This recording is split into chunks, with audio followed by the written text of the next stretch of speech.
ತೀರ್ಮಾನ. ದೇವರನ್ನ ಮೊದಲು ಹುಡುಕ್ರಿ, ಎರಡನೇದೊಂದು ಸನ್ನಿಧಾನದಲ್ಲಿ ಬಂದು ತಟ್ರಿ, ಮೂರನೇದು ಕೇಳ್ರಿ, ನನ್ನ ದೇವರು ಮಾಡೇ ಮಾಡ್ತಾನೆ. ಸಹೋದರಿ, ನೀನು ನಂಬಿದ್ರೆ ನೀನು ಸಂಪಾದನೆ ಮಾಡುವಾಗ ದೇವರು ಮಾಡ್ಲಿಕ್ಕಿಲ್ಲ. ಆದ ಕಾರಣ ದೇವರು ಹೇಳಿದ್ದೆ, ಆಕಾಶ ಭೂಮಿ ಅಳಿದು ಹೋಗುತ್ತೆ, ದೇವರ ಬಾಯಿಂದ ಬಂದ ಮಾತು ಅಳಿದು ಹೋಗೋದೇ ಇಲ್ಲ. ತನ್ನ ವಾಗ್ದಾನವನ್ನ ಮರ್ತಿಲ್ಲ. ಅವನು ಹೇಳ್ತಾನೆ, ನಿಮ್ಮ ಪಾಪಗಳು ಕಡು ಕೆಂಪಾಗಿದ್ದರು ನೀವು ನನ್ನ ಬಳಿಗೆ ಬಂದು ಒಪ್ಪಿಕೊಂಡು ಅರಿಕೆ ಮಾಡಿ ಬಿಟ್ಟು ಬಿಡುವುದಾದ್ರೆ ನಿಮ್ಮ ದೇಶದಲ್ಲಿ ಆರೋಗ್ಯವನ್ನ. ಆಸ್ತಿಗಾಗಿ ಓಡ್ತಾ ಇದ್ದೀರಾ, ಹಣಕ್ಕಾಗಿ ಓಡ್ತಾ ಇದ್ದೀರಾ, ಬಂಗಾರಕ್ಕಾಗಿ ಓಡ್ತಾ ಇದ್ದೀರಾ, ನಿಮ್ಮ ಜನಗಳಿಗಾಗಿ ಓಡ್ತಾ ಇದ್ದೀರಾ, ಆಸೆ ಪಟ್ಟವರು ಕರೀತಾರೆ ಅಂತ ಓಡ್ತಾ ಇದ್ದೀರಾ, ಅವರು ಬೇಜಾರಾಗ್ತಾರೆ ಅಂತ ಓಡೋಗ್ತಾ ಇದ್ದೀರಾ, ಅವರ ಮುಂದೆ ನಿಂತ್ಕೊಳ್ಬೇಕಂತ ಓಡೋಗ್ತಾ ಇದ್ದೀರಲ್ಲ. ಈ ಲೋಕವನ್ನು ಪ್ರೀತಿ ಮಾಡುವಂತವರೇ, ದೇವರ ವಾಕ್ಯ ಹೇಳ್ತದೆ, ಲೋಕವನ್ನು ಪ್ರೀತಿ ಮಾಡುವಂತವನು ಪರಲೋಕದ ಪ್ರೀತಿ ಮಾಡಕ್ ಆಗಲ್ಲ. ರೈಟ್ ಟೈಮ್ ಅಂದ್ರೆ ಏನ್ ಗೊತ್ತಾ? ಸರಿಯಾದ ಸಮಯ. ನನ್ನ ದೇವರು ಆಲ್ರೆಡಿ ಎಲ್ಲಾರ ಒಂದು ಜಾತಕವನ್ನು ಬರೆದಿಟ್ಟಿದ್ದಾನ್ರಿ. ಯಾವ ದಿನ ಏನಾಗಬೇಕು ಅದೇ ನಿನ್ನ ಲೈಫಲ್ಲಿ ಆಗೋದು. ಅವ್ರು 4 ಜನ ಹೋಗಿ ಹೇಳ್ತಾ ಇದ್ದಾರೆ, ಒಬ್ಬ ಯೇಸು ಬಂದಿದ್ದಾನೆ, ಅವನ ಬಳಿಗೆ ಹೋದ್ರೆ ನಿಜವಾಗ್ಲೂ ನಿನಗೆ ಬಿಡುಗಡೆ ಆಗುತ್ತೆ ಅಂತ ನಮಗೆ ಕಾನ್ಫಿಡೆನ್ಸ್ ಇದೆ. ಹೇಳ್ರಿ, ಸಂತೋಷವಾಗಿ ಒಂದು ಅಲ್ಲೇಳು ಹೇಳ್ರಿ. ಫಿಲಿಪ್ಪ 3ನೇ ಅಧ್ಯಾಯ 8ನೇ ವಚನದಲ್ಲಿ ನಮ್ಮ ಕರ್ತನಾದ ಯೇಸು ಕ್ರಿಸ್ತನ ಅರಿಯುವುದೇ, ಭಕ್ತನಾದ ಪೌಲನು ಫಿಲಿಪ್ಪಿ ಸಭೆಗೆ ಬರೀತಾನೆ, ನನ್ನ ಕರ್ತನಾದ ಕ್ರಿಸ್ತ ಯೇಸುವನ್ನು ಅರಿಯುವುದೇ ಅತಿ ಶ್ರೇಷ್ಠವಾದದೆಂದು ತಿಳಿದು ನಾನು ಎಲ್ಲವನ್ನ ನಷ್ಟವೆಂದೆಣಿಸುತ್ತೇನೆ. ಆತನ ನಿಮಿತ್ತ ನಾನು ಎಲ್ಲವನ್ನ ಕಳಕೊಂಡು ಅದನ್ನ ಕಸವೆಂದೆಣಿಸುತ್ತೇನೆ. ನನ್ನ ಕರ್ತನಾದ ಕ್ರಿಸ್ತ ಯೇಸುವನ್ನ ಅರಿಯುವುದೇ ಅತಿ ಶ್ರೇಷ್ಠವಾದ ಭಾಗ್ಯ ಅಂತ ಪೌಲ ಹೇಳ್ತಾನೆ. ಕಂಡುಕೊಂಡ ನಿಮಿತ್ತವಾಗಿ ಎಲ್ಲವನ್ನ ನಷ್ಟವೆಂದೆಣಿಸುತ್ತೇನೆ. ಆತನ ನಿಮಿತ್ತ ನಾನು ಎಲ್ಲವನ್ನೂ ಕಳಕೊಂಡ್ರು ಅದು ಕಸ ಅಂತ ನಾನು ತಿಳ್ಕೊಳ್ತೇನೆ. 2 ಥೆಸಲೋನಿಕ 2ನೇ ಅಧ್ಯಾಯ 14ನೇ ವಚನದಲ್ಲಿ ಭಕ್ತನಾದ ಪೌಲ ಹೇಳ್ತಾನೆ, ಕರ್ತನಾದ ಯೇಸು ಕ್ರಿಸ್ತನ ಪ್ರಭಾವವನ್ನು ಸಂಪಾದಿಸಿಕೊಳ್ಳಬೇಕೆಂದು ದೇವರು ನಮ್ಮನ್ನ ಸುವಾರ್ತೆಯ ಮೂಲಕವಾಗಿ ನಿಮ್ಮನ್ನ ಕರೆದನು ಅಂತ ಬರೀತಾನೆ. ಕರ್ತನಾದ ಯೇಸು ಕ್ರಿಸ್ತನ ಪ್ರಭಾವವನ್ನ ಸಂಪಾದಿಸಿಕೊಳ್ಳುವುದಕ್ಕೆ ಬೈಬಲ್ ಹೇಳ್ತದೆ, ಯೇಸುವನ್ನ ನಾವು ಸಂಪಾದನೆ ಮಾಡಿಕೊಳ್ಳಬೇಕು. ಯೇಸುವನ್ನ ಸಂಪಾದನೆ ಮಾಡಿಕೊಂಡ್ರೆ ಅವನ ಮಹಿಮೆಯನ್ನು ಸಂಪಾದನೆ ಮಾಡಿಕೊಂಡಂಗೆ, ಅವನ ಪ್ರಭಾವವನ್ನು ಸಂಪಾದನೆ ಮಾಡಿಕೊಂಡಂಗೆ, ಅವನ ಸ್ವಭಾವಗಳನ್ನು ಸಂಪಾದನೆ ಮಾಡಿಕೊಂಡಂಗೆ, ಅವನ ಅಭಿಷೇಕವನ್ನು ಸಂಪಾದನೆ ಮಾಡಿಕೊಂಡಂಗೆ. ಅದಕ್ಕೆ ಭಕ್ತನಾದ ಪೌಲ ಹೇಳ್ತಾನೆ, ನೀವು ಸಂಪಾದನೆ ಮಾಡಿಕೊಳ್ಳಬೇಕು. ಏನನ್ನ ಅಂದರೆ ಲೋಕವನ್ನಲ್ಲ, ಲೋಕದ ಹಣವನ್ನಲ್ಲ, ಲೋಕದ ಬೆಳ್ಳಿಯನ್ನಲ್ಲ, ಲೋಕದ ಬಂಗಾರವನ್ನಲ್ಲ, ಲೋಕದ ವಸ್ತುಗಳನ್ನಲ್ಲ, ಲೋಕವನ್ನಲ್ಲ. ನೀವು ವಿಶ್ವಾಸಿಗಳು ಸಂಪಾದನೆ ಮಾಡಿಕೊಳ್ಳಬೇಕಾಗಿರುವುದು ಲೋಕಕ್ಕೆ ಬಂದಂತ ರಕ್ಷಕನಾಗಿರುವಂತ ಯೇಸುವನ್ನ. ಆ ಯೇಸುವನ್ನ ಅರಿಯುವುದೇ ನನಗೆ ಅತಿ ಶ್ರೇಷ್ಠ. ಯೇಸುವನ್ನ ಅರಿಯೋದೇ ನನಗೆ ಅತಿ ಶ್ರೇಷ್ಠ. ಅದರ ನಿಮಿತ್ತ ನಾನು ಎಲ್ಲವನ್ನ ನಷ್ಟ ಮಾಡಿಕೊಳ್ತೇನೆ, ಎಲ್ಲವನ್ನ ಕಳಕೊಳ್ತೇನೆ.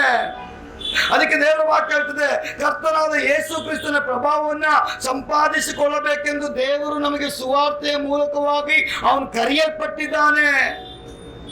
ಯೇಸುವನ್ನ ಅರಿಯಿರಿ ಅಂತ, ಯೇಸುನ ತಿಳಿಯಿರಿ ಅಂತ.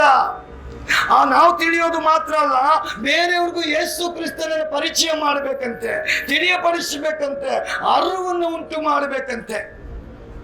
ಭೂಲೋಕದಲ್ಲಿ ಮಕ್ಕಳಿಗೆ ತಂದೆ ತಾಯಿಯಾದವರು, ಡಾಕ್ಟರ್ಗಳು ತಂದೆ ತಾಯಿಗಳಿಗೆ ಒಂದು ಅರಿವನ್ನು ಉಂಟು ಮಾಡ್ತಾರೆ. ನಿಮ್ಮ ಮಗು ಹುಟ್ಟಿದ ಮೇಲೆ ಅದಕ್ಕೆ ಪೋಲಿಯೋ ಡ್ರಾಪ್ಸ್ ಹಾಕ್ಸಿ, ಇಷ್ಟಿಷ್ಟು ವರ್ಷಕ್ಕೆ ಇಷ್ಟಿಷ್ಟು ತಿಂಗಳಿಗೆ ಒಂದು ಇಂಜೆಕ್ಷನ್ ಹಾಕ್ರಿ. ಇದನ್ನ ನೀವು ಆರಂಭದಿಂದ ಹಾಕಿಬಿಟ್ರೆ ನಿಮ್ಮ ಮಗುಗೆ ಯಾವ ರೀತಿಯಾದ ತೊಂದರೆ ಬರಲ್ಲ, ಅನಾರೋಗ್ಯ ಬರಲ್ಲ. ಈ ಎಲ್ಲ ಮೆಡಿಸಿನ್ಗಳು ನಿಮ್ಮ ಮಗುವಿನ ದೇಹವನ್ನು ಹಾಳು ಮಾಡುವುದಕ್ಕಿಂತ ಅದು ರಕ್ಷಿಸುತ್ತೆ. ರೋಗಗಳನ್ನು ತಡೆಗಟ್ಟುವಂತ ಔಷಧಿ, ಪೋಲಿಯೋ ತಡೆಗಟ್ಟುವಂತ ಮೆಡಿಸಿನ್, ಅನೇಕ ವಿಧವಾದ ಕಾಯಿಲೆಗಳನ್ನು ತಡೆಗಟ್ಟುವುದಕ್ಕೋಸ್ಕರ ಅನೇಕ ಮೆಡಿಸಿನ್ಗಳನ್ನ ನೀವು ಕೊಡಲೇಬೇಕು ಅಂತ ತಂದೆ ತಾಯಿಗೆ ಅವ್ರು ಹೇಳಲ್ಪಟ್ಟ ನಿಮಿತ್ತವಾಗಿ ಆ ಮಗು ಹುಟ್ಟಿದ ಮೇಲೆ ಇಷ್ಟು ತಿಂಗಳಿಗೆ ಇಷ್ಟು ವರ್ಷಕ್ಕೆ ತಂದೆ ತಾಯಿ ತಪ್ಪದೆ ಆ ಮಗುಗೆ ಮೆಡಿಸಿನ್ ಕೊಟ್ಟೇ ಕೊಡ್ತಾರೆ. ಕಾರಣ ಏನ್? ಒಂದು ಭಯ.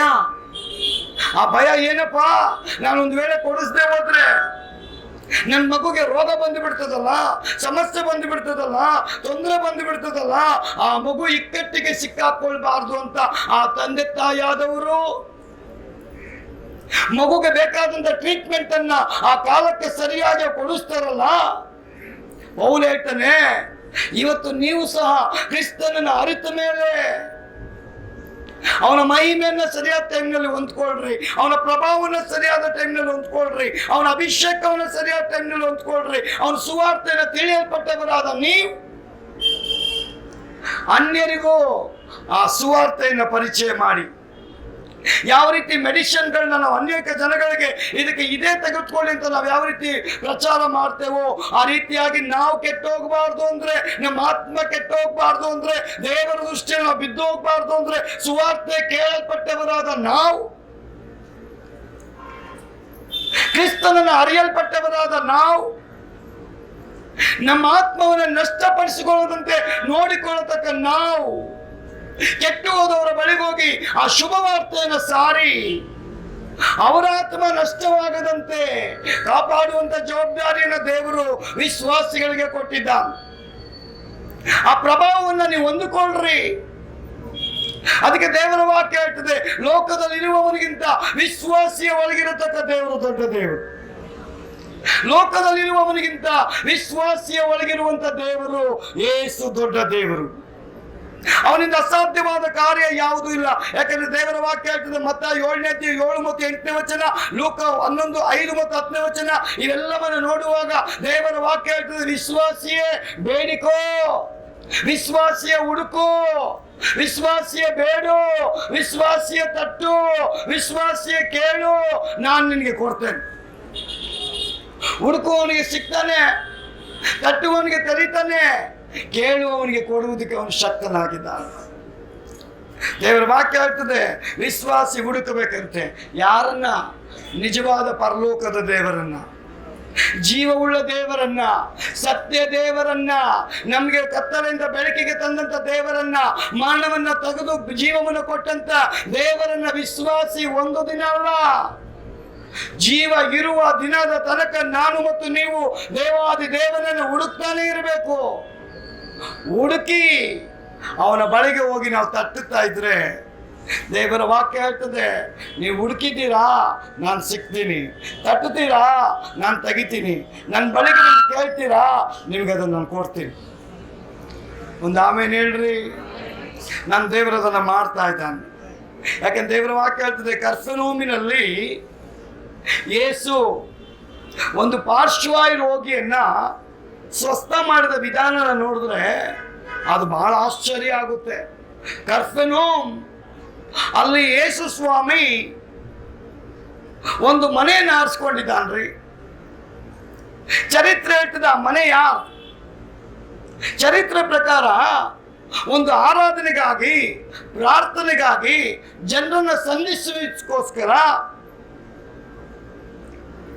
ಯೇಸು ಒಂದು ಮನೆಯನ್ನು ಆರಿಸ್ಕೊಂಡಿದ್ದಾನೆ. ಆ ಮನೆ ಪೇತ್ರನ ಅತ್ತೆಯ ಮನೆ. ಆ ಪೇತ್ರನ ಅತ್ತೆ ಮನೆಯಲ್ಲಿ ಒಂದು ದಿನ ಪ್ರಾರ್ಥನೆ ನಡೀತಾ ಇದೆ. ಯೇಸು ಬಂದಿದ್ದಾನೆ. 100 ಜನ ಮನೆ ಸುತ್ತಲೂ ಬಂದು ಕೂತ್ಕೊಂಡು ದೇವರ ಯೇಸುವಿನ ಬಾಯಿಂದ ಬರುವಂತ ಆ ಶುಭವಾರ್ತೆಯನ್ನು ಕೇಳ್ತಾ ಇದ್ದಾರೆ. ಕೇಳ್ತಾ ಇರುವಾಗ ಒಂದು ಶಬ್ದ ಬರ್ತಾ ಇದೆ. ಆ ಶಬ್ದ ಏನಪ್ಪಾ ಅಂದ್ರೆ, ಆ ಕರ್ಫೆನೋಮಿನಲ್ಲಿ ಒಬ್ಬ ಪಾರ್ಶ್ವವಾಯು ರೋಗಿ ಎಷ್ಟೋ ವರ್ಷಗಳಿಂದ ಬಿದ್ದಿದ್ದಾನೆ.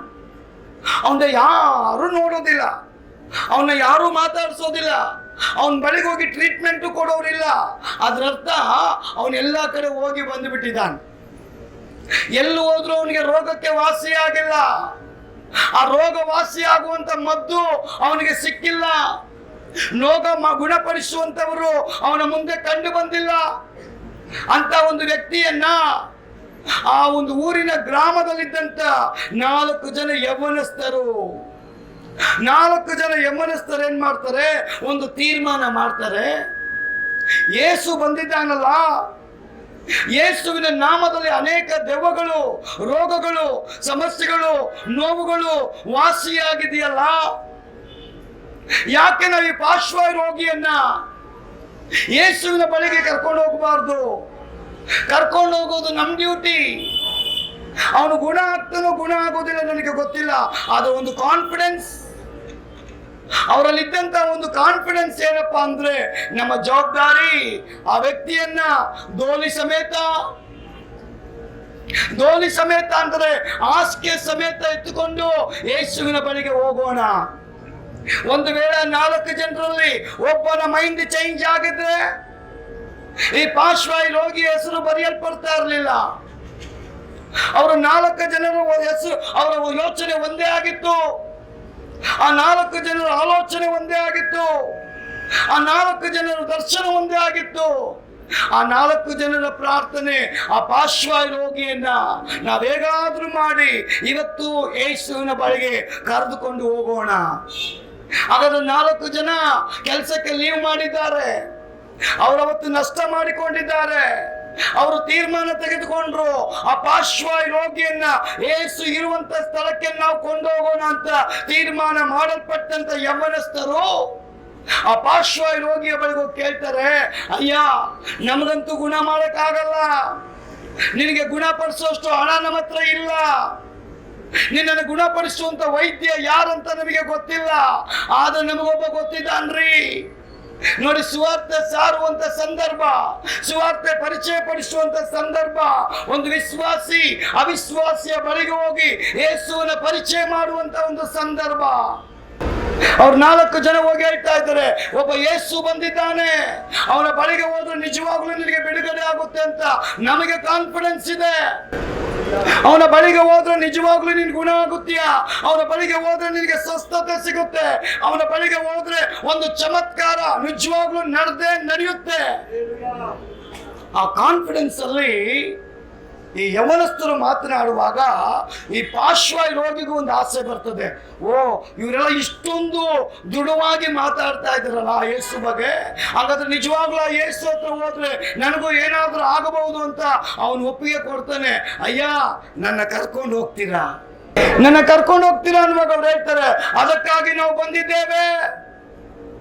ಅವನಿರುವಂತ ಪರಿಸ್ಥಿತಿಯಲ್ಲಿ ಹಾಸಿಗೆ ಸಮೇತ ಆ ಕರ್ಫೆನೋಮಿನ ಪೇತ್ರನ ಅತ್ತೆಯ ಮನೆಯಲ್ಲಿದ್ದಂತ ಯೇಸುವಿನ ಬಳಿಗೆ ಈ 4 ಜನ ಯೌವನಸ್ಥರು ಒಂದೇ ಮನಸ್ಸಿನಿಂದ ಆ ಪಾರ್ಶ್ವವಾಯು ರೋಗಿಯನ್ನು ಹೊತ್ತುಕೊಂಡು ಬರುವಾಗ ಆ ಮನೆಯ ಸುತ್ತಲೂ ಜನ, ಒಳಗಡೆ ಹೋಗಲಿಕ್ಕೆ ದಾರಿ ಇಲ್ಲ, ಯಾರು ಇವರ ಮಾತನ್ನ ಕೇಳಕ್ಕೆ ರೆಡಿ ಇಲ್ಲ, ಯೇಸುವಿನ ಬಳಿ ಹೋಗೋದಕ್ಕೆ ಜಾಗ ಬಿಡಲ್ಲ.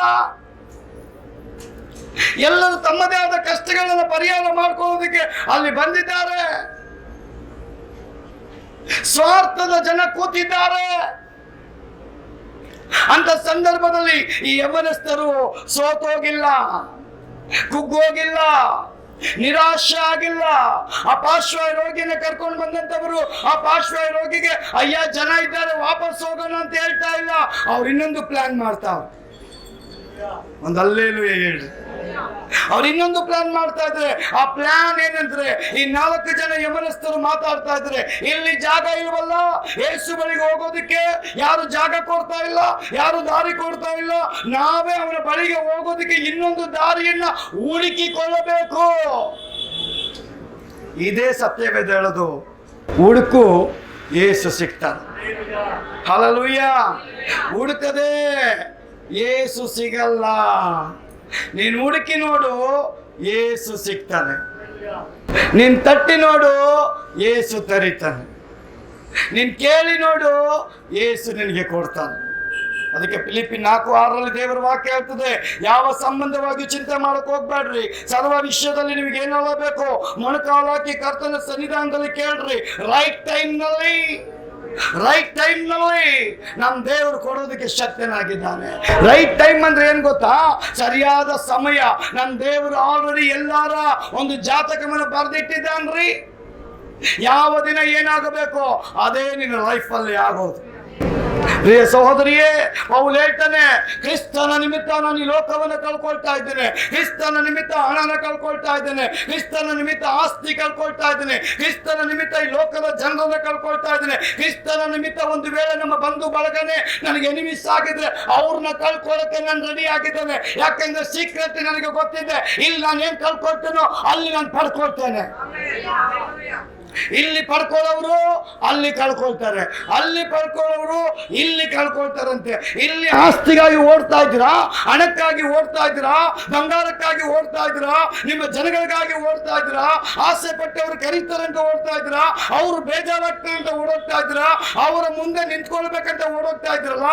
ಈ ಲೋಕವನ್ನು ಪ್ರೀತಿ ಮಾಡುವಂತವರೇ ದೇವರ ವಾಕ್ಯ ಹೇಳ್ತದೆ, ಲೋಕವನ್ನು ಪ್ರೀತಿ ಮಾಡುವಂತವನು ಪರಲೋಕನ ಪ್ರೀತಿ ಮಾಡಕ್ ಆಗಲ್ಲ. ಲೋಕನ ದ್ವೇಷ ಮಾಡಿದ್ರೇನೆ ಪರಲೋಕನ ಪ್ರೀತಿ ಮಾಡಕ್ಕೆ ಸಾಧ್ಯ. ಲೋಕದಲ್ಲಿ ಕಳ್ಕೊಂಡ್ರೇನೆ ಪರಲೋಕನ ಪಡ್ಕೊಳ್ಳಕ್ಕೆ ಸಾಧ್ಯ. ಲೋಕನು ಪರಲೋಕನು ಎರಡನ್ನು ಪಡ್ಕೊಳ್ಳಕ್ ಆಗಲ್ಲ.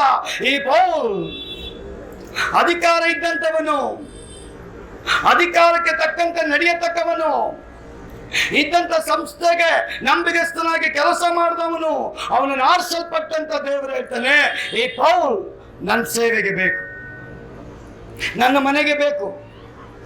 ಇವನ ನಂಬಿಕೆಯನ್ನು ನೋಡಿದ್ದೀನಿ, ದೇವರನ್ನ ಕಂಡುಕೊಂಡಂತ ಪೌಲ್ ಹೇಳ್ತಾನೆ, ಕ್ರಿಸ್ತನ ನಿಮಿತ್ತ ಎಲ್ಲವನ್ನ ನಾನು ಬಿಟ್ಬಿಡ್ತೇನೆ, ಅದನ್ನ ನಾನು ಕಸ ಅಂತ ತಿಳ್ಕೊಳ್ತೇನೆ.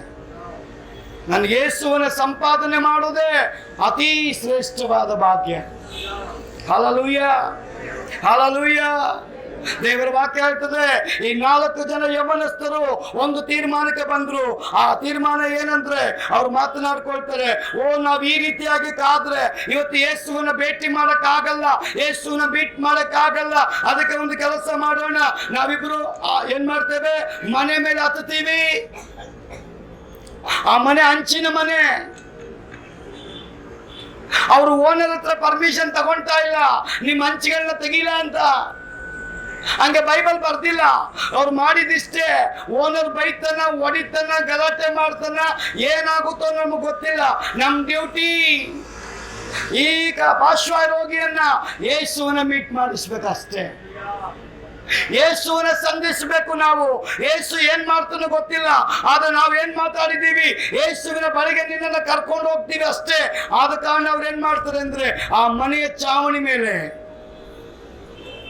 ಹತ್ತಿ ಆ ಮನೆಯ ಅಂಚನ್ನ ತೆಗೆದು, ನೋಡಿ ಅದು ಸುಲಭವಾದ ಕೆಲಸ ಅಲ್ಲ. ರೋಡಲ್ಲಿ ಆ ಒಂದು ಹಾಸಿಗೆ ಎತ್ಕೊಂಡು ನಡ್ಕೊಂಡು ಬಂದಿದ್ದಾರೆ, ಅವರಿಗೆ ಬೆವರು ಕಿತ್ಕೊಂಡಿದೆ, ಬೇಗ ಫ್ಯಾನ್ ಹಾಕಿ ಬೇಗ ಫ್ಯಾನ್ ಹಾಕಿ ಅಂತ ಇಲ್ಲ ಅವರು. ಎಲ್ಲಿ AC ರೂಮ್ ಅಂತ ಕೇಳ್ತಾ ಇಲ್ಲ ಅವರು, ಯಾರಾದ್ರೂ ಬೇಗ ನೀರು ಕೊಡಿ ಅಂತ ಕೇಳ್ತಾ ಇಲ್ಲ ಅವರು. ಅವರೆಷ್ಟೇ ದಾಹವುಳ್ಳವರಾಗಿದ್ರು ಅವ್ರ ಪಟ್ಟ ತೆಗೆದುಕೊಂಡ ನಿರ್ಧಾರನ ಅವ್ರು ತಪ್ಪದೆ, ಇಟ್ಟ ನಿರೀಕ್ಷೆಯನ್ನು ತಪ್ಪದೆ, ಇಟ್ಟ ನಂಬಿಕೆಯನ್ನು ತಪ್ಪದೆ, ಆ ವಿಶ್ವಾಸಕ್ಕೆ ಆಧಾರವಾಗಿ ಆ ಮನೆ ಯಜಮಾನನನ್ನು ಕೇಳದೆ ಆ ಮನೆ ಮೇಲೆ ಹತ್ತಿ ಆ ಅಂಚನ್ನ ತೆಗೆದು. ಹಾಗಾದ್ರೆ ಯೇಸು ಸಹ ನೋಡ್ತಾ ಇದ್ದಾನ್ರಿ, ಯೇಸು ನೋಡ್ತಾ ಇದ್ದಾನೆ. ಅಂಚು ತೆಗಿವಾಗ ಯೇಸು ಕಣ್ಮುಚ್ಕೊಂಡು ಕೂತಿಲ್ಲ, ಅಂಚು ತೆಗಿವಾಗ ಒಳಗಿನ ಜನ ಕಣ್ಮುಚ್ಕೊಂಡು ಕೂತಿಲ್ಲ. ಅಂಚು ತೆಗಿವಾಗ ಶಬ್ದ ಬರ್ತಾ ಇದೆ, ಇಲ್ಲೇನ್ ನಡೀತಾ ಇದೆ ಅಂತ ಒಳಗಿರೋರೆಲ್ಲ ಅನ್ಕೊಂಡ್ರು ಯಾವ್ದೋ ಕಳ್ಳ ತೆಗಿತಾವನ ಅಂತ.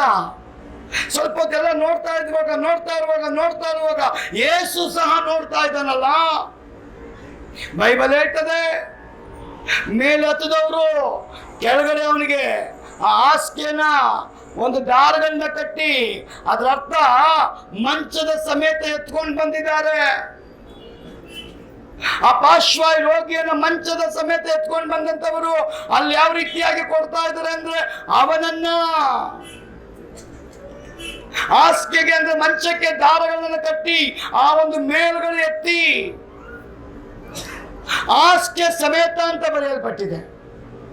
ಯೇಸು ಇರುವಂತ ಸ್ಥಳಕ್ಕೆ ಯೇಸು ಎಲ್ಲಿದ್ದಾನೋ, ಹಂಗಾದ್ರೆ 1 ಅಂಚು ತೆಗ್ದಿಲ್ಲ, 2 ಅಂಚು ತೆಗ್ದಿಲ್ಲ, 3 ಅಂಚು ತೆಗ್ದಿಲ್ಲ, ಸುಮಾರು ಅಂಚನ್ನ ತೆಗೆದು ಬಿಟ್ರು ಅವರು. ಹಲ್ಲೆಲೂಯಾ. ಅವರ ನಂಬಿಕೆ ಕಡಿಮೆ ಆಗಲೇ ಇಲ್ಲ.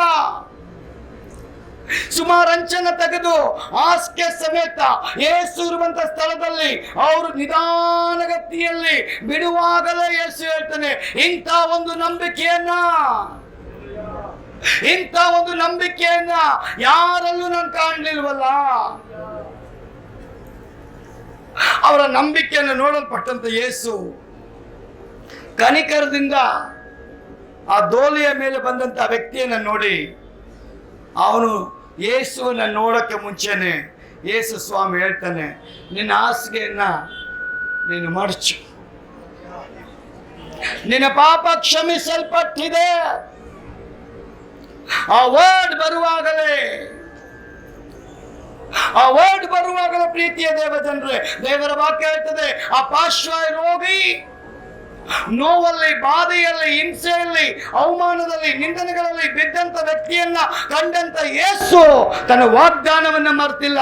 ಅವನು ಹೇಳ್ತಾನೆ, ನಿಮ್ಮ ಪಾಪಗಳು ಕಡು ಕೆಂಪಾಗಿದ್ದರು ನೀವು ನನ್ನ ಬಳಿಗೆ ಬಂದು ಒಪ್ಪಿಕೊಂಡು ಅರಿಕೆ ಮಾಡಿ ಬಿಟ್ಟು ಬಿಡುವುದಾದ್ರೆ ನಿಮ್ಮ ದೇಶದಲ್ಲಿ ಆರೋಗ್ಯವನ್ನ. ಹಲ್ಲೆಲೂಯ. ನಿಮ್ಮ ಪಾಪಗಳು ಕಡು ಕೆಂಪಾಗಿದ್ದರು ನೀವು ನನ್ನ ಬಳಿಗೆ ಬಂದು ಒಪ್ಪಿಕೊಳ್ಳುವುದಾದ್ರೆ ಹಿಮದಾಗಿ ನಾನು ಬೆಳ್ಳಗೆ ಮಾಡಿಬಿಡ್ತೇನೆ. ಎಂತ ಕನಿಕರ! ಕರ್ಕೊಂಡು ಬಂದವರಿಗೆ ಒಂದೇ ಡಬ ಆಗ್ತಾ ಇದೆ. ನಾವ್ ಹಿಂಗ್ ಬಿಟ್ಬಿಟ್ಟಿದ್ವಲ್ಲ, ಎಲ್ಲ ಸೇರ್ಕೊಂಡು ಏನ್ ಶಿಕ್ಷೆ ಕೊಡ್ತಾನೋ ಗೊತ್ತಿಲ್ಲ, ಮನೆ ಓನರ್ ಏನ್ ಮಾಡ್ತಾನೋ ಗೊತ್ತಿಲ್ಲ, ಯೇಸು ಸ್ವಾಮಿ ನನಗೇನ್ ಮಾಡ್ತಾನೋ ಗೊತ್ತಿಲ್ಲ. ಅವ್ರ ಆಶ್ಚರ್ಯದಿಂದ ಆ ಮಂಚವನ್ನು ಇಳಿಸಲ್ಪಟ್ಟವರು ದೂರದಿಂದಲೇ ನೋಡ್ತಾ ಇದ್ದಾರೆ, ಏನ್ ನಡೆಯುತ್ತೆ ಅಂತ ನೋಡ್ತಾ ಇರುವಾಗ ಇಡೀ ಕ್ರೌಡ್ ನೆಕ್ಸ್ಟ್ ನಡೆಯುವಂತ ಮಿರಾಕಲ್ ಅನ್ನ ಅವ್ರ ಕಣ್ಣುಗಳು ನೋಡುವಾಗಲೇ, ಯೇಸು ರೂಮ್ ಒಳಗೆ ಕರ್ಕೊಂಡೋಗಿ ಜಾದು ಮಾಡಿಲ್ಲ, ಜನಗಳು ನೋಡುವಾಗ ಈ ಒಂದು ಅದ್ಭುತದ ಮೂಲಕ ಅಲ್ಲಿರುವ ಎಲ್ಲರೂ ಯೇಸುವನ್ನ ಸ್ವಂತ ರಕ್ಷಕನನ್ನಾಗಿ ಸಂಪಾದನೆ ಮಾಡಿಕೊಳ್ಳಲಿ ಅಂತ ದೇವರು ಅವನಿಗೆ ಹೇಳ್ತಾರೆ, ನಿನ್ನ ಪಾಪಗಳು ಕ್ಷಮಿಸಲ್ಪಟ್ಟಿದೆ, ನೀನು ಎದ್ದು ನಿನ್ನ ಹಾಸಿಗೆಯನ್ನ ಒತ್ತುಕೊಂಡು ಹೋಗಪ್ಪ. ಅವನ್ನ ಕರ್ಕೊಂಡು ಬಂದಾಗ ಹಾಸಿಗೆ ಮೇಲಿದ್ದವನೇ ಯೇಸು ಹತ್ರ ಬಂದ ಮೇಲೆ ಎಲ್ಲರ ಮುಂದೆ ಆ ಒಂದು ಹಾಸಿಗೆ ಮೇಲೆ ಬಂದಂತವನೇ ಹಾಸಿಗೆ ಒತ್ಕೊಂಡು ಹೋಗ್ತಾ ಇದ್ದಾನೆ. ಹಲ್ಲೆಲೂಯ. ಹಾಸಿಗೆಯಲ್ಲಿ ಬಂದಂತವನು ಹಾಸಿಗೆ ಹೊತ್ತು ಹೋಗ್ತಾ ಇದ್ದಾನಲ್ಲ, ಇದೇ ನನ್ನ ದೇವರ ಒಂದು ಬಲ. ಪ್ರಿಯ ದೇವ ಜನರೇ, ಇದೇ ಯೇಸುವಿನಲ್ಲಿರತಕ್ಕ ಬಲ. ನಂಬುವವನಿಗೆ ಬಿಡುಗಡೆ ಕೊಡ್ತೇನೆ ಅಂತ ದೇವರು ವಾಗ್ದಾನ ಮಾಡಿದ್ದಾನೆ. ಈ ಕರ್ತನೋಮಿನಲ್ಲಿ ಪೇತ್ರನ ಅತ್ತೆಯ ಮನೆಯಲ್ಲಿದ್ದಂತ ಯೇಸು ಇವತ್ತು ನಿನ್ನ ಮನೆಯ ಪ್ರಾರ್ಥನೆಯ ಮನೆಯಾಗಿ ಮಾಡೋಕೆ ಇಷ್ಟಪಡ್ತಾ ಇದ್ದಾನೆ, ಆರಾಧನೆ ಮನೆ ಮಾಡೋಕೆ ಇಷ್ಟಪಡ್ತಾ ಇದ್ದಾನೆ, ಬಿಡುಗಡೆಯ ಮನೆ ಮಾಡೋಕೆ ಇಷ್ಟಪಡ್ತಾ ಇದ್ದಾನೆ, ಸ್ವಸ್ಥತೆ ಮಾಡುವ ಮನೆಯಾಗಿ ಮಾಡೋಕೆ ಇಷ್ಟಪಡ್ತಾನೆ. ಅಲ್ಲಿ ಜನಗಳು ಬಂದು ಬಿಡುಗಡೆಯಾಗಿ ಹೋಗ್ಬೇಕಂತ ದೇವರು ಬಯಸೋದು ನಿನಗಿಷ್ಟನಾ? ನೀನು ಇಷ್ಟಪಡೋದಾದ್ರೆ ನಿನ್ ಜೊತೆ ಯೇಸು ಇದ್ದಾನೆ. ದೇವರ ವಾಕ್ಯ ಹೇಳ್ತದೆ, ನಾನು ಪರಲೋಕದಿಂದಲೇ ನನ್ನವರೆಂದು ಹೆಸರುಗೊಂಡ ನಿಮ್ಮನ್ನ ಕಟಾಕ್ಷಿಸಿ ದೃಷ್ಟಿಸಿ ನೀವು ನನ್ನ ಆಲಯದಲ್ಲಿ ಬಂದು ಒಪ್ಪಿಕೊಂಡು ನನ್ನ ದರ್ಶನವನ್ನು ಬಯಸಿ ನೀವು ಬರುವುದಾದರೆ ನಾನು ಕಟಾಕ್ಷಿಸಿ, ನಾನು ದೃಷ್ಟಿಸಿ ಸದಾ ಕಾಲ ನಿಮ್ಮ ಜೊತೆ ನಾನು ಇರ್ತೀನಿ. ನನ್ನ ಮನಸ್ಸು ಯಾವಾಗಲೂ ನಿಮ್ಮ ಜೊತೆಯಲ್ಲೇ ಇರುತ್ತೆ. ಹಲ್ಲೆಲೂಯ. ಎಷ್ಟು ಜನಕ್ಕೆ ಆಸೆ ಯೇಸುವಿನ ಮನಸ್ಸು ಯಾವಾಗಲೂ ನಮ್ಮ ಜೊತೆ ಇರಬೇಕು, ಯೇಸುವಿನ ಮನಸ್ಸು ನಮ್ಮ ಜೊತೆ ಇರಬೇಕು ಅಂತ ಎಷ್ಟು ಜನಕ್ಕೆ ಆಸೆ? ಪ್ರಿಯ ಸಹೋದರ ಸಹೋದರಿ, ಯೋಸೇಫ ಈ ಲೋಕದಲ್ಲಿ ಈ 4 ಜನ ಯಮನಸ್ಥರು ಅಲ್ಲಿದ್ದಂಥ ಎಲ್ಲ ಜನರಿಗಿಂತ ಅವರು ವ್ಯತ್ಯಾಸವಾಗಿದ್ರು. ಆ 4 ಜನ ವ್ಯತ್ಯಾಸವಾಗಿದ್ರು. ಮೊದಲನೇದು ಅವರ ವ್ಯತ್ಯಾಸ ಹೆಂಗಿತ್ತು ಅಂದ್ರೆ, ಅವ್ರು ಹೆಂಗಿದ್ರು ಅಂದ್ರೆ ವ್ಯತ್ಯಾಸದ ವ್ಯಕ್ತಿ ಆಗಿದ್ರು. ಎರಡನೇದು, ಅವರಲ್ಲಿ ಯಾವುದೇ ಚಂಚಲತೆ ಇರಲಿಲ್ಲ. ಅವರು ಛಲದ ವ್ಯಕ್ತಿ ಅಂದ್ರೆ ಹಠ, ನಾನು ಮಾಡಲೇಬೇಕು, ಸಾಧಿಸ್ಲೇಬೇಕು, ಸಾಧಿಸೋವರೆಗೂ ನಾವು ಬಿಡಲ್ಲ. ಏಮೇನ್? ಸಾಧಿಸೋವರೆಗೂ ನಾವು ಬಿಡಲ್ಲ. ಈ 4 ಜನರ ತೀರ್ಮಾನ ಅದೇ ಆಗಿತ್ತು. ಅದೇನಾದ್ರೂ ಆಗೋಗ್ಬಿಡ್ಲಿ, ನಾವು ಮಾಡ್ಬೇಕು. ಆಮೇನ್. ಎಷ್ಟು ಜನಕ್ಕೆ ಆ ಒಂದು ಛಲದ ಒಂದು ಹೃದಯ ಇದೆ? ಮಾಡ್ಬೇಕು. ಚರ್ಚೆ ಆರಾಧನೆ ಮಾಡೋಕ್ಕಿರೋದು, ಬಿಸ್ನೆಸ್ ಮಾಡೋಕ್ಕಿಲ್ಲ, ಚೀಟಿ ನಡೆಸೋಕ್ಕೆ ಚರ್ಚ್ ಇಲ್ಲ, ಆಟ ಆಡೋಕ್ಕೆ ಚರ್ಚ್ ಇಲ್ಲ, ಚರ್ಚ್ ಕ್ಲಬ್ ಅಲ್ಲ, ಚರ್ಚ್ ಪರಿಶುದ್ಧವಾದ ಸ್ಥಳ. ಅಲ್ಲಿ ದೇವರಿಗೆ ಬರೀ ಓನ್ಲಿ ಪ್ರೈಸ್ ಆ್ಯಂಡ್ ವರ್ಷಿಪ್ ಮಾತ್ರ ಇರಬೇಕು. ಹಲ್ಲೆಲೂಯ. ದೇವರ ವಾಕ್ಯ ಹೇಳ್ತದೆ, ಈ 4 ಜೀವನ ವ್ಯತ್ಯಾಸವಾಗಿತ್ತು. ಯೋಸೇಫ್ ಲೋಕದಲ್ಲಿ ವ್ಯತ್ಯಾಸವಾಗಿ ಜೀವನ ಮಾಡಿದ. ಅವರ ಅಣ್ಣಂದಿರ ಜೊತೆ ಇದ್ದ, ಅವನು ಅಣ್ಣಂದಿರ ಗುಣ ಅವನಿಗಿರಲಿಲ್ಲ. ಅವನಿಗಿದ್ದ ಗುಣ ವ್ಯತ್ಯಾಸ, ಅವನ ಛಲ ವ್ಯತ್ಯಾಸ, ಅವನ ಜೀವಿತ ವ್ಯತ್ಯಾಸ, ದೇವರಲ್ಲಿದ್ದಂಥ ಭಯಭಕ್ತಿ ಅವನಲ್ಲಿ ಇದ್ದಿದ್ದು ವ್ಯತ್ಯಾಸವಾಗಿತ್ತು.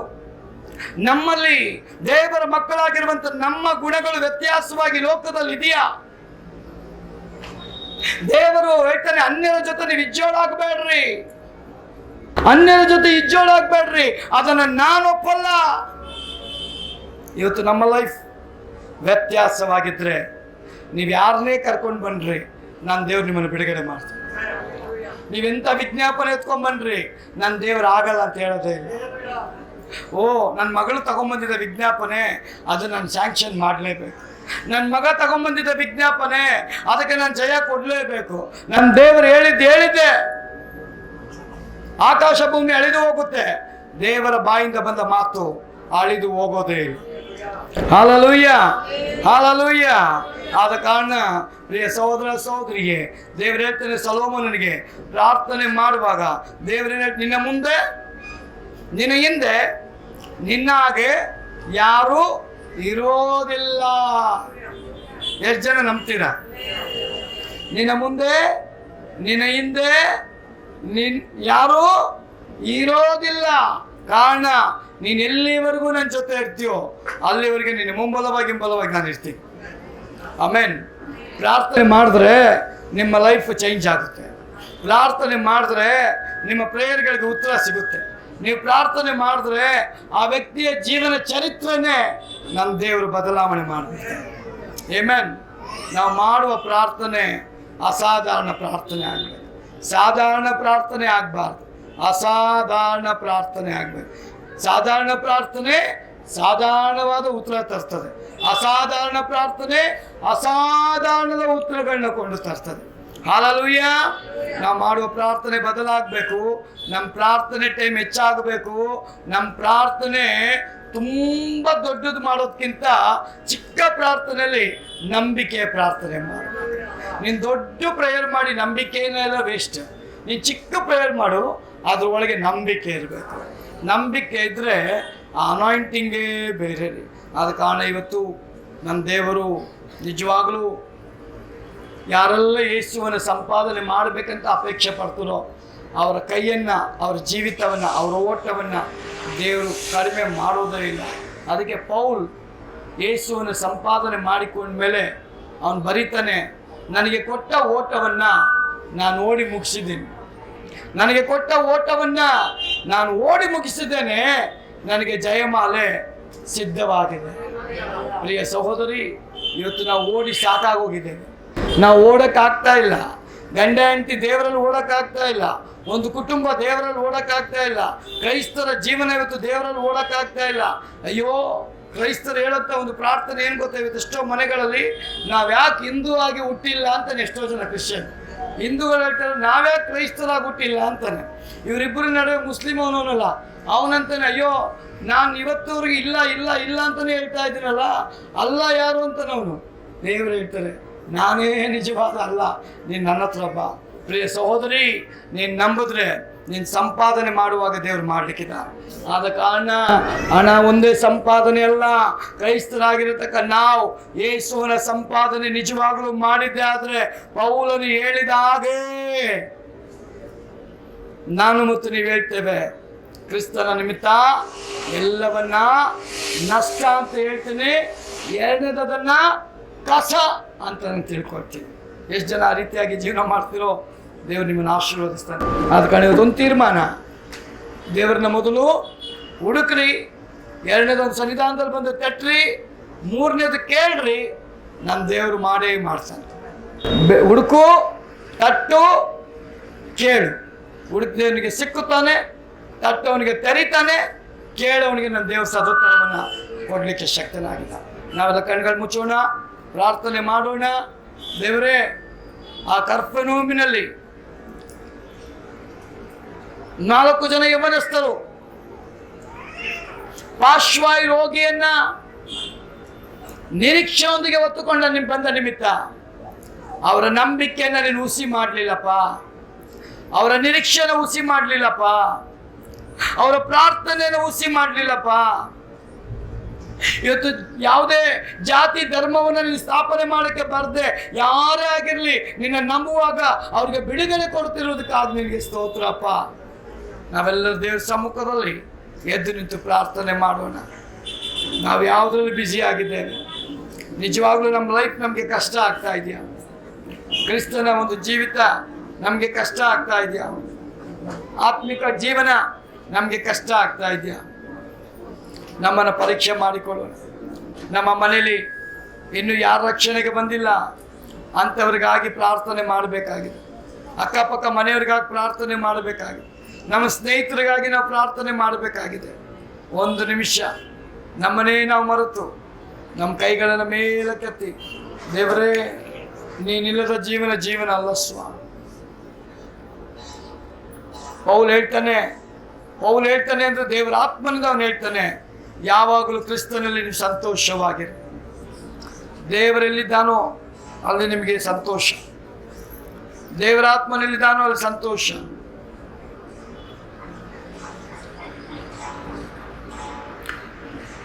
ದೇವರ ಆತ್ಮನಲ್ಲಿದ್ದಾನೋ ಅಲ್ಲಿ ಬಿಡುಗಡೆ. ಒಂದು ನಿಮಿಷ. ಇವತ್ತೆಷ್ಟೋ ಮನೆಗಳಲ್ಲಿ ಜಗಳ, ಅಸಮಾಧಾನ, ವೈಮನಸ್ಸು, ಕೆಲಸಗಳಿಲ್ಲ, ಹಣಕಾಸಿನ ಕೊರತೆ, ಅನಾರೋಗ್ಯದ ಕೊರತೆ, ಬಂಧನಗಳಲ್ಲಿ ಸಿಕ್ಕಾಕೊಂಡಿದ್ದಾರೆ, ನೋವುಗಳಲ್ಲಿ ಸಿಕ್ಕಾಕೊಂಡಿದ್ದಾರೆ. ದೇವರ ಮನೆಗೆ ಬಂದಿರುವಂಥ ವಿಶ್ವಾಸಿಯೇ ದೇವರನ್ನ ಕಾಣಬೇಕು, ಸಂಧಿಸಬೇಕು, ದರ್ಶಿಸಬೇಕು ಅಂತ ಬಂದಿರುವುದಾದರೆ ನಮ್ಮ ದೇವರು ನಿಮ್ಮನ್ನು ನಿರಾಶೆ ಪಡಿಸೋದಿಲ್ಲ. S lord. ಓ ರಾಬ ಶಾಂದಲ ಬರಬರಿ ಬರಬ ರಿಬಾಲ್ ಅಂದ್ರಿಯ ಮನಾಗ್ರಾಮ್ ನಕ ಸಕೇಲಬ. Thank you holy spirit of God. ದೇವರೇ, ನಿಮ್ಮ ಸಭೆಯಾದ ನಾವು ಯೇಸುವನ ಸಂಪಾದನೆ ಮಾಡಿಕೊಳ್ಳಬೇಕಂತ ಬಂದಂತ ಪ್ರತಿಯೊಬ್ಬರು ಸಂಪಾದನೆ ಮಾಡಲ್ಪಟ್ಟವರಾಗಿ ನಿನ್ನ ಆತ್ಮಿಕವಾದ ಒಂದು ಬಲವನ್ನು ಹೊಂದಿ ಪರಿಶುದ್ಧಾತ್ಮನ ಮೂಲಕ ಈ ಲೋಕದಲ್ಲಿ ಶಿಷ್ಯರಾಗಿ, ಮಕ್ಕಳಾಗಿ, ಸಾಕ್ಷಿಗಳಾಗಿ ಈ ಲೋಕದಲ್ಲಿ ಅಪ್ಪ ನಿನ್ನ ಬೆಳಕಾಗಿ ಜೀವಿಸುವಂತ ಒಂದು ಕೃಪೆ ನಮಗೆ ಕೊಡಿಸುವ. ನಮ್ಮ ಮನೆಗಳಲ್ಲಿ, ನಮ್ಮ ಒಂದು ಪ್ರಾಂತ್ಯಗಳಲ್ಲಿ, ಕೆಲಸಗಳಲ್ಲಿ ಇರುವ ಶೋಧನೆಗಳನ್ನ ದಾಟುವಂತ ಬಲ ನಮಗೆ ಕೊಡಿಸುವ. ದೇವರೇ, ಒಂದು ವೇಳೆ ಇವತ್ತು ಇನ್ನು ನಾವು ಯಾವ್ದ್ರಲ್ಲೆಲ್ಲ ಚೇಂಜ್ಗಳಾಗಬೇಕು ಅದರಲ್ಲಿ ಚೇಂಜ್ ಮಾಡುವಂತ ನಾವು ಪ್ರಾರ್ಥನೆ ಮಾಡ್ತೇವೆ. ನಾವು ಬೇರೆಯವರಿಗೆ ಮಾದರಿಯಾಗಿರುವಂತೆ ನಮಗೆ ಮಾರ್ಪಡಿಸಪ್ಪ. ಬೇರೆಯವರಿಗೆ ಆಸಕ್ತಿ ಉಳ್ಳವರಾಗಿ ನಾವು ಇರೋದಕ್ಕೆ ಕೃಪೆ ಕೊಡಪ್ಪ. ಬರೀ ಉಪವಾಸ ಪ್ರಾರ್ಥನೆ ಮಾತ್ರ ಅಲ್ಲಪ್ಪ, ಬರೀ ಝೂಮ್ ಪ್ರಾರ್ಥನೆ ಮಾತ್ರ ಅಲ್ಲಪ್ಪ, ಇವರ ವೈಯಕ್ತಿಕ ಪ್ರಾರ್ಥನೆಗಳು ಬಲ ಹೊಂದಲಿ ದೇವರೇ. ಅವರ ಮನೆಗಳ ಒಂದು ಕುಟುಂಬದ ಪ್ರಾರ್ಥನೆ ಬಲ ಹೊಂದಲಿ ದೇವರೇ. ಇವರೆಲ್ಲರ ಮನಸ್ಸಿನ ಮಕ್ಕಳು, ಅವರ ಎಲ್ಲರ ಮನಸ್ಸು ಒಂದಾಗಿರಲಿ ದೇವರೇ. ನಿನ್ನನ್ನು ಆರಾಧಿಸುವಾಗಲೇ ನಿನ್ನ ಪ್ರಸನ್ನತೆ ನಾವು ಜನಗಳು ಕಾಣಲ್ಪಡಿಸುವ. ಹೌದು ದೇವರೇ, ವಾಗ್ದಾನ ಮಾಡಿದಿ, ಎಲ್ಲಿ ಇಬ್ಬರಾಗಿ ಮೂವರಾಗಿ ಕೂಡಿ ಬರ್ತಾರೋ ಅವರ ಮಧ್ಯದಲ್ಲಿ ನೀನಿರುವುದಕ್ಕಾಗಿ ಸ್ತೋತ್ರ. ಈ ಸಭೆ ಬೆಳೀಲಿ ದೇವರೇ, ಈ ಜನ ಬೆಳೀಲಿ ದೇವರೇ. ನಿನ್ನ ಆತ್ಮನ ವರಗಳಿಂದ ಬೆಳೀಲಿ, ಅಭಿಷೇಕದಿಂದ ಬೆಳೀಲಿ, ವಾಗ್ದಾನಗಳನ್ನ ಹೊಂದಿ ಬೆಳೀಲಿ, ಪಾಸಿಟಿವ್ನಲ್ಲಿ ಬೆಳೀಲಿ, ನಿರೀಕ್ಷೆಯಲ್ಲಿ ಬೆಳೀಲಿ, ಜನಗಳನ್ನ ಸಂಧಿಸೋದ್ರಲ್ಲಿ ಬೆಳೀಲಿ. ಆತ್ಮಗಳನ್ನ ಹೇಗಾದ್ರೂ ಮಾಡಿ ದೇವರ ಬಳಿಗೆ ನಾನು ಕೊಂಡು ತರಲೇಬೇಕು ಅಂತ ಒಂದು ಛಲದ ಜೀವನ ಇವರಿಗೆ ಬರಲಿ ಎಂದು ನಾನು ಪ್ರಾರ್ಥಿಸ್ತೇನಪ್ಪ ದೇವರೇ. ಹೌದಪ್ಪ, ಈ ಸಭೆನ ಪ್ರಮೋಷನ್ ಮಾಡು ಎಂದು ನಾನು ಪ್ರಾರ್ಥಿಸ್ತೇನೆ. ಪ್ರಮೋಷನ್ ಮೀನ್ಸ್ ದೇವರ ಆತ್ಮಿಕ ಒಂದು ಜೀವನದ ಕೆಲಸಗಳಲ್ಲಿ ಅವರು ಒಂದು ಮೆಟ್ಲಿಂದ ಇನ್ನೊಂದು ಮೆಟ್ಲಿಗೆ ಹೋಗ್ಲಿ ಎಂದು ನಾನು ಪ್ರಾರ್ಥಿಸ್ತೇನೆ. ಈ ಸಭೆಯಲ್ಲಿ ಅಪ್ಪ ಸೇವಕರುಗಳು ಎದ್ದೇಳಬೇಕು, ಪ್ರವಾದಿಗಳು ಎದ್ದೇಳಬೇಕು, ಬೋಧಕರು ಎದ್ದೇಳಬೇಕು, ಆರಾಧಕರು ಎದ್ದೇಳಬೇಕು, ಪ್ರವಾದಿಗಳು ಎದ್ದೇಳಬೇಕು ದೇವರೇ, ಸುವಾರ್ತಿಕರು ಎದ್ದೇಳಬೇಕಪ್ಪ. ಹೌದು ದೇವರೇ, ಧೈರ್ಯವುಳ್ಳವರಾಗಿ ಸಾಮ್ಸೋನ್ ಅವನ ಕಡೆ ಪ್ರಾರ್ಥನೆ ಮಾಡ್ತಾನೆ, ಒಂದು ಸಲ ನಿನ್ನ ಬಲವನ್ನು ನನಗೆ ಕೊಡು, ಒಂದು ಸಲ ನಿನ್ನ ಬಲವನ್ನು ಕೊಡು, ಒಂದೇ ಒಂದು ಸಲ ನಿನ್ನ ಬಲವನ್ನು ಕೊಡು ದೇವರೇ. ನಮ್ ದೇವರು ಇವತ್ತಿಗೂ ಬಲ ಕೊಡ್ಲಿಕ್ಕೆ ಶಕ್ತನಾಗಿದ್ದಾನೆ. ಒಪ್ಪಿಕೊಂಡು ಕೇಳಿಕೊಳ್ಳತಕ್ಕವರೇ, ದೇವರ ಆತ್ಮನ ಬಲ ಇವತ್ತಿಗೂ ನಿಮ್ಮ ಮೇಲೆ ಬರ್ಲಿಕ್ಕಿದೆ. ದೇವರ ಆತ್ಮನ ಬಲ ಯಾರ ಮೇಲೆ ಬರ್ತದೋ ಅವ್ರು ಸಾಧಾರಣ ಜನರಲ್ಲ, ಅಸಾಧಾರಣ ವ್ಯಕ್ತಿಗಳಾಗಿ ದೇವರ ಮೇಲಕ್ಕೆ ತರಲಿಕ್ಕಿದ್ದಾನೆ. ಈ ಲೋಕವನ್ನು ತಿರಸ್ಕರಿಸುವಂತವರೇ, ಲೋಕದ ಆಸೆಗಳನ್ನು ತಿರಸ್ಕರಿಸುವಂತವರೇ, ಲೋಕ ನನಗೆ ಬೇಡ ಅನ್ನುವಂತವರೇ, ಅವರು ಪರಲೋಕದಲ್ಲಿ ಸ್ಥಾನಮಾನವನ್ನ ಕಟ್ಟಿಕೊಳ್ಳತಕ್ಕವರಾಗಿದ್ದಾರೆ ಅಂತ ಸತ್ಯವೇದ ಹೇಳ್ತದೆ. ಅಪ್ಪ, ಇಲ್ಲಿ ತಕ್ಕ ಚಿಕ್ಕ ಮಕ್ಕಳಿಂದ ದೊಡ್ಡವ್ರ ತನಕ ಎಲ್ಲರನ್ನ ಆಶೀರ್ವದಿಸು. ವಿಶೇಷವಾಗಿ ಈ ಸಭೆಗೆ ಆರಾಧನೆಗೆ ಬಂದಂತ ಎಲ್ಲ ಮಕ್ಕಳನ್ನ ಆಶೀರ್ವದಿಸು. ಬರದೇ ಇರುವಂತವ್ರನ್ನು ನಿನ್ನ ಆಶೀರ್ವಾದ ಮಾಡು ಅಪ್ಪ. ನಾವೆಲ್ಲರೂ ನಿನ್ನ ವೈರಾಗ್ಯದಲ್ಲಿ ಬೆಳೆಯತಕ್ಕವರಾಗಿ ನಮ್ಮನ್ನು ಆಯ್ತ ಮಾಡಪ್ಪ. ಹೌದು, ನಮಗೆ ಶೋಧನೆಗಳು ಬರ್ಬೋದಪ್ಪ, ಬಂಧುಗಳ ಮೂಲಕ, ಸ್ನೇಹಿತರ ಮೂಲಕ, ಅಕ್ಕಪಕ್ಕ ಮನೆಗಳ ಮೂಲಕ. ಹೌದು, ಯಾವುದೋ ಒಂದು ಶೋಧನೆಯಪ್ಪ, ಅದು ಯವನಸ್ಥರಿಗಾಗ್ಲಿ, ಕುಟುಂಬಸ್ಥರಿಗಾಗ್ಲಿ, ಒಬ್ಬ ವೃದ್ಧರಿಗಾಗ್ಲಿ, ಯಾವುದೇ ರೀತಿಯಲ್ಲಿ ಬರುವುದಾದ್ರೂ ಆ ಮಕ್ಕಳಿಗೆ ಪರಿಶುದ್ಧಾತ್ಮನು ಮಾತನಾಡಲಿ ದೇವರೇ. ಅಯ್ಯೋ, ಇವತ್ತು ನನ್ನ ಮನೇಲಿ ಆರಾಧನೆ ಇದೆ, ನನ್ನ ಮನೆಗೆ ನಾನು ಹೋಗ್ಲೇಬೇಕು, ನಾನು ಹೋಗಿ ಆರಾಧನೆ ಮಾಡಲೇಬೇಕು, ನನ್ನ ಸಭೆಗೆ ನಾನು ಹೋಗಿ ಕೂರಲೇಬೇಕು, ನನ್ನ ದೇವರನ್ನ ನಾನು ಘನಪಡಿಸಲೇಬೇಕು, ನನ್ನ ಹೃದಯಪೂರ್ವಕವಾದ ಆರಾಧನೆಯನ್ನು ದೇವರಿಗೆ ನಾನು ಸಲ್ಲಬೇಕು ಅಂತ ಯಾವುದನ್ನು ನೋಡದೆ ನಿನ್ನ ಕಡೆಗೆ ಕಾನ್ಸಂಟ್ರೇಷನ್ ಕೊಟ್ಟು ಓಡುವಂತ ಮಕ್ಕಳಾಗಿ ಆಯ್ತ ಮಾಡಪ್ಪ. ಅಪ್ಪ, ಹಣಕ್ಕೋಸ್ಕರ, ಕೆಲಸಕ್ಕೋಸ್ಕರ, ಯಾರ್ದಗೋಸ್ಕರ ತಮ್ಮ ಜೀವಿತವನ್ನು ಅವ್ರು ನಷ್ಟ ಮಾಡಿಕೊಳ್ಳದಪ್ಪ, ನಿನಗೋಸ್ಕರ ಎಲ್ಲವನ್ನ ಬಿಟ್ಟು ಬರಲಿಕ್ಕೆ ಅನುಕೂಲ ಮಾಡಿಕೊಡು. ಎಲ್ಲರನ್ನ ನಿಮ್ಮ ಸೇವಕನಾಗಿ ಆಶೀರ್ವದಿಸ್ತೇನೆ.